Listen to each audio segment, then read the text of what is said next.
বৈচিত্র্যের মধ্যে ঐক্যের নিদর্শন হলো ত্রিপুরা। ত্রিপুরা জাতি, জনজাতি এবং সংখ্যালঘুদের ভাষা, কৃষ্টি এবং সংস্কৃতি এগিয়ে নিয়ে যাচ্ছে ত্রিপুরার গৌরবময় ঐতিহ্যকে।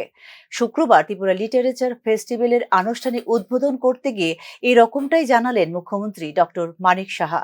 এদিন রবীন্দ্র শতবার্ষিকী ভবনে শুরু হয় 3 দিনের এই ত্রিপুরার লিটারেচার ফেস্টিভ্যাল। এদিনের অনুষ্ঠান মঞ্চে উপস্থিত ছিলেন দেশের প্রথম মহাকাশচারী বিজ্ঞানী রাকেশ শর্মা, পদ্মশ্রী, ম্যাগসেসে পুরস্কার বিজয়ী রবি কান্নান, বোকার পুরস্কার বিজয়ী গীতাঞ্জলি শ্রী প্রমুখ। দেশ এবং বিদেশের মোট 200 শিল্পী এবং সাহিত্যিক অংশ নেবেন 3 দিনের এই উৎসবে। ত্রিপুরা লিটারেচার ফেস্টিভ্যালের আয়োজক হলো স্বেচ্ছাসেবী সংস্থা উড়ান। সম্প্রদায় যেমন আছে, আবার এখানে মণিপুরি, বাংলা সেই ভাষাও কিন্তু এখানে আছে এবং সেই ভাষাভাষীর লোকও এখানে বাস করে, যেটা আমরা বলি ইউনিটি ইন ডাইভার্সিটি, বৈচিত্র্যের মধ্যে ঐক্য। সেই মূল মন্ত্র আমরা যদি দেখি, ত্রিপুরার মধ্যে কিন্তু সেই বৈচিত্র্যের একটা মানে ঐক্যের যে নানাবিধ, সেটা কিন্তু পরিস্ফুট।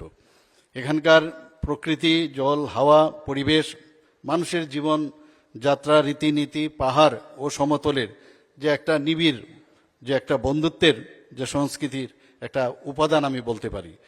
আমরা সংস্কৃতির বহুরূপতা সাহিত্যের নানা ক্ষেত্রে এই ত্রিপুরাতে তা বিদ্যমান। বাঙালি, জনজাতি, সংখ্যালঘু সম্প্রদায়ের প্রত্যেকের এক একটি উজ্জ্বল সংস্কৃতি আমাদের গৌরবময় ঐতিহ্যকে এখানে এগিয়ে নিয়ে যাচ্ছে।